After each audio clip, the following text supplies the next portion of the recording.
ग्यारस मैया मेरे घर में आ जाइए, मेरे सोए तक दीरे जगा जाइए। लक्ष्मी प्रिया मेरे घर में आ जाइए, मेरे सोए तक दीरे जगा जाइए।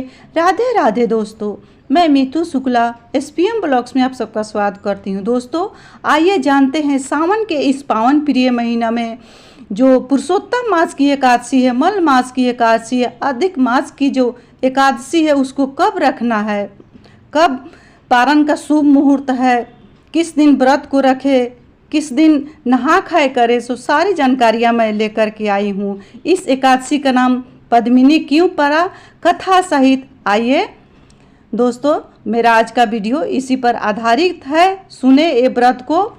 अधिक मास में पड़ने वाली एकादशी तिथियों का विशेष महत्व होता है। अधिक मास की एकादशी को पद्मिनी और पद्मा एकादशी के नाम से जाना जाता है। 3 साल बाद आती है ये पद्मिनी एकादशी। ऐसे में इस साल सावन में पुरुषोत्तम मास पड़ रहा है तो इस एकादशी का महत्व और बढ़ गया है, क्योंकि एक साथ हरि और हर की कृपा प्राप्त होगी। अधिक मास 18 जुलाई से शुरू हो चुकी है, जिसके कारण साल 2023 में 24 की बजाय 26 एकादशियाँ का संयोग बन रहा है। अधिक मास का समापन 16 अगस्त 2023 को होगा।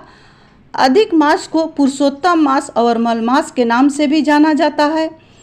हर 3 साल में मल मास या अधिक मास आता है। एकादशी और अधिक मास दोनों ही भगवान विष्णु को समर्पित है। शास्त्रों के अनुसार 3 साल बाद अधिक मास की पुरुषोत्तमी एकादशी का व्रत रखा जाएगा। इस एकादशी तिथि को पद्मिनी या कमला एकादशी के नाम से भी जाना जाता है। वहीं कृष्ण पक्ष की एकादशी को परमा एकादशी कहा जाता है। पुरुषोत्तमी एकादशी या कमला एकादशी इस साल अधिक मास के शुक्ल पक्ष की एकादशी 29 जुलाई 2023 दिन शनिवार को है। पंचांग के अनुसार अधिक मास के कृष्ण पक्ष की पुरुषोत्तमी एकादशी या कमला एकादशी तिथि 28 जुलाई 2023 दिन शुक्रवार की सुबह 9:29 से शुरू होगी। अगले दिन 29 जुलाई 2023 दिन शनिवार को सुबह 8:23 तक रहेगा। ऐसे में पद्मिनी एकादशी का व्रत 29 जुलाई को रखा जाएगा।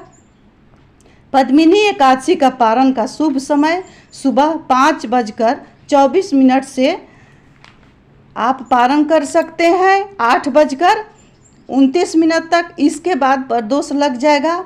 अधिक मास में 2 एकादशियाँ के नाम है। मलमास में पड़ने वाली एकादशिया तिथि को पुरुषोत्तमी एकादशी कहा जाता है। इसके साथ ही पद्मिनी या कमला एकादशी का नाम से भी जाना जाता है।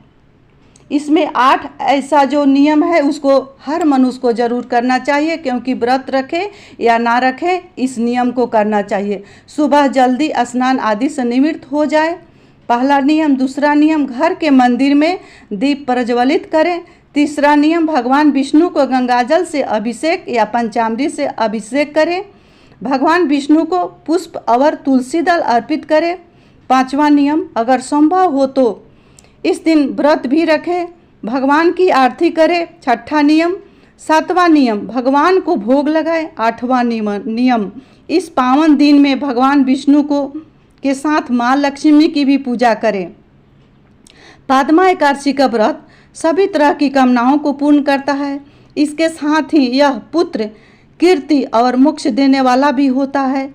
जब कि पद्मा एकादशी का व्रत धन वैभव देती है और पापों से मुक्ति दिलाती है।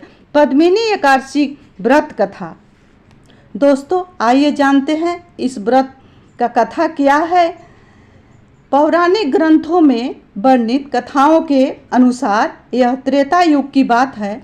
सबसे पहले भगवान श्री कृष्ण ने अर्जुन को पद्मिनी एकादशी की कथा सुनाई थी। कथा के अनुसार त्रेता युग में एक प्रजा प्रेमी राजा कृतविर्द थे जो निसंतान थे। राजा के कई रानियां थीं, लेकिन उन्हें पुत्र रत्न की प्राप्ति नहीं हो रही थी। पुत्र रत्न के लिए राजा ने अनेकों यज्ञ, हवन, पूजा पाठ, अनुष्ठान, हवन आदि करवाए, लेकिन राजा की संतान प्राप्ति की इच्छा पूरी नहीं हुई। संतान प्राप्ति के लिए सभी तरह के प्रयास असफल होने पर राजा ने तपस्या करने का प्रण लिया।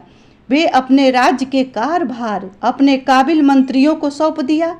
इसके बाद राजा कृत अपने चहेती रानी पद्मिनी के साथ गंधमादन पर्वत पर तपस्या करने चले गए।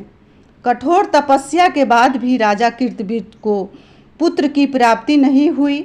एक दिन गंधमादन पर्वत पर रानी पद्मिनी माता सती अनसुईया से मिली।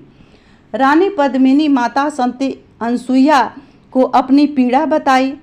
तब माता सती अनसुईया ने रानी को अधिक मास की शुक्ल पक्ष की एकादशी का व्रत रखने का सुझाव दिया।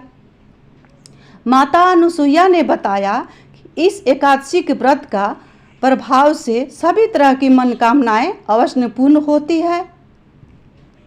रानी को माता सती अनसुईया ने समझाया कि ये जो एकादशी है पुरुषोत्तम मास की, जो भी मनुष्य करता है उसकी सभी तरह की मनोकामनाएं पूर्ण होती है। रानी पद्मिनी ने माता सती अनसुईया द्वारा बताए गए व्रत का संकल्प लेकर विधि विधान से व्रत का पालन किया। रानी पद्मिनी ने निर्जल और निराहार रहकर अधिक मास की शुक्ल पक्ष की एकादशी का व्रत किया। रानी पद्मिनी की सच्ची भक्ति और सेवा भाव से प्रसन्न होकर भगवान विष्णु ने रानी पद्मिनी को पुत्रवती होने का वरदान दिया। इसके साथ भगवान विष्णु ने कहा, संसार में अधिक मास के शुक्ल पक्ष की एकादशी को पद्मिनी एकादशी के नाम से जाना जाएगा।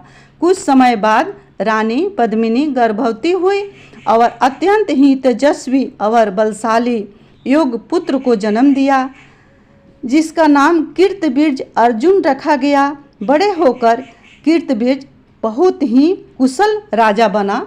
दोस्तों, ये जो एकादशिया है, एकादशिया का नाम पद्मिनी इसलिए रखा गया कि जो पद्मिनी थी सो कृष्ण भगवान विष्णु भगवान की व्रत से विष्णु भगवान को प्रसन्न कर ली। प्रसन्न होने के कारण ही विष्णु भगवान उनको पुत्रवती होने का वरदान भी दिया और उसी दिन से इस एकादशी का जो पुरुषोत्तम मास की, अधिक मास की, मलमास की जो एकादशिया है उसका नाम पड़ गया पद्मिनी एकादशी। इसको पद्मा एकादशी, कमला एकादशी, पुरुषोत्तमी एकादशी के नाम जाना जाता है। दोस्तों, जो भी मनुष्य जो कामना लेकर के अधिक मास, पुरुषोत्तम मास में जो भी एकादशी का व्रत रख लेता है, उसको भगवान विष्णु जो भी कामना लेकर जो मनुष्य रखता है उसकी सारी कामनाओं को पूर्ण करते हैं। धन, सौभाग्य, ऐश्वर्य, संतति, सभी मनवांछित कामनाओं को पूर्ण करते हैं मेरे विष्णु भगवान। इसमें कहीं भी कुछ संशय नहीं है, क्योंकि यह जो चतुर्मास है, मूल मास है, पुरुषोत्तम मास है, ये विष्णु भगवान को प्रिय है और एकादशी का व्रत भी विष्णु भगवान को प्रिय है। ऐसे में जो भी मनुष्य एकादशी का व्रत रख लेता है इस मूल मास में, पुरुषोत्तम मास में, विष्णु भगवान के लिए बहुत ही प्रिय हो जाता है। उसके लिए संसार में कोई भी वस्तु पाना दुर्लभ नहीं होता है। हिंदू पंचांग के अनुसार इस व्रत को उदया तिथि में ही रखना चाहिए, क्योंकि जो भी एकादशी हो उसको उदया तिथि में ही रखना चाहिए, क्योंकि दशमी युक्त एकादशी को करने से पुण्य की क्षय हो जाती है। ऐसे में एकादशी का भी जो भी व्रत रखा जाए, अगर 1 घंटा के लिए एकादशी 29 तारीख को 8 बजे ही समाप्त हो जा रही है एकादशी तिथियाँ, लेकिन हिंदू पंचांग के अनुसार उदया तिथि ही मान्य होता है। ऐसे में एकादशी का जो व्रत है सो 29 तारीख को ही रखा जाएगा, दिन शनिवार। तो ऐसे में आप लोग एकादशी का व्रत रखेंगे। दोस्तों, एकादशी व्रत का मेरे जितनी भी व्यूअर्स हैं, सब्सक्राइबर हैं, उनको ढेर सारे बधाइयाँ एवं शुभकामनाएं। दोस्तों, इसी के साथ मेरा नम्र निवेदन है कि मेरा ये वीडियो अच्छा लगा होगा तो मेरे वीडियो को आप लोग लाइक करेंगे, चैनल को सब्सक्राइब करेंगे। इसी के साथ मैं अपने वाणी को विष्णु भगवान के चरणों में विराम दे रही हूँ। मिलती हूँ अगले वीडियो में, तब तक के लिए इतना ही। ओम श्री नमः भगवते वासुदेवाय नमो नमः।